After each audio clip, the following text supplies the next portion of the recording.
వాడిని చంపేస్తా. చెయ్య నేరానికి 5 ఏళ్ళు ఇక్కడ ఉన్నావు. మర్డర్ చేసి ఇంకొక 14 ఏళ్ళు ఉంటావా? ఆవేశం సమస్యల్ని సృష్టిస్తుంది, ఆలోచన దాన్ని పరిష్కరిస్తుంది. క్రికెట్ ఆడుతుంటే చిన్న గొడవ అయిందంట. మా వాడు నిన్నేదో తప్పు మాట అన్నాడంట. అందుకే ఆవేశంలో మీ సూర్య మా వాడిని కొట్టాడు. నేనే నీకు సారీ చెప్పాలి సత్యం. ఆవేశంలో కొట్టిన తప్పే కదండి. రే, ఆవేశం సమస్యను సృష్టిస్తుంది, ఆలోచన దాన్ని పరిష్కరిస్తుంది.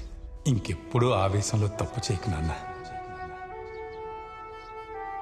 బయటకు వచ్చి ఏం చేయమంటారు? అమ్మా నాన్న చెప్పినోడు కళ్ళ ముందు తిరుగుతుంటే గుడ్ మార్నింగ్ గుడ్ నైట్ చెప్పంటారా? రివెంజ్ తీర్చుకో, అది చట్ట ప్రకారం తీర్చుకో.